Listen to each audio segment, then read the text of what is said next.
It's the season for wedding bells to toll. I have a heap of invites lying on my desk, and everyone is preparing for marriage, but not preparing in the way I would like them to. What do I mean? It's not about the jewelry, the events, the clothes, the performers, and how many functions that are going to happen, which they believe can be celebrated in only 2 short days. To me, if you want to celebrate marriage over the long haul, there are some preparations that I believe you should keep in mind. Welcome to today's episode of How to Prepare for Marriage. First, ask yourself why you want to marry. Is it a funny question? I don't think so, but many people find it very funny when I ask them this because they have not thought about why are they undertaking this venture in the first place. And I say venture because many a time a marriage is a venture. It fulfills some goals that we may have, and therefore we set about walking the journey towards it. But if you don't ask what you believe that partner will add to your life, you do not ask why you are undertaking this journey, you may be in a bit of trouble.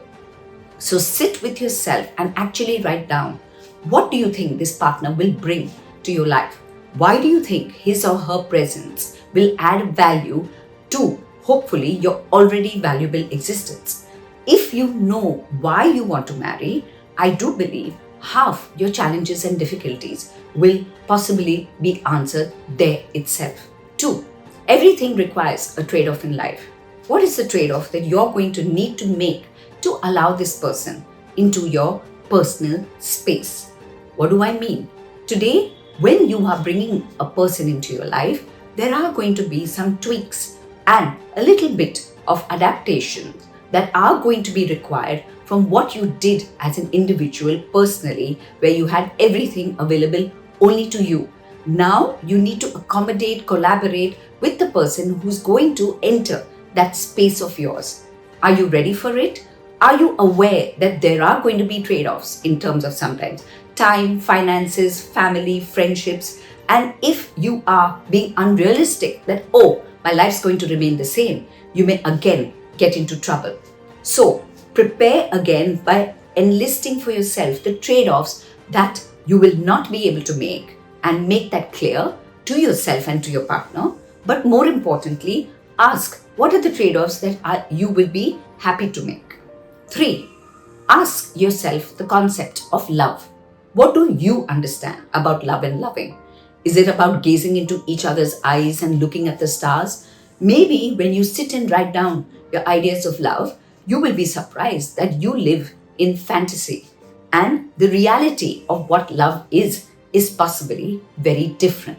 So enlist for yourself your clear ideas of love and loving and review them. You may be surprised that you seem to be in the zone of super romanticism. 4. Do you know yourself enough? What are your ideologies? What are your core non-negotiables? What do you subscribe to financially? And what are your views of living life?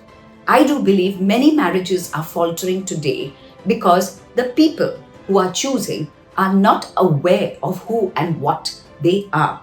Poor choice making is leading to very troubled relationships. No, electrodes and magnets may be good in opposition, but for relationships, similarities are extremely important.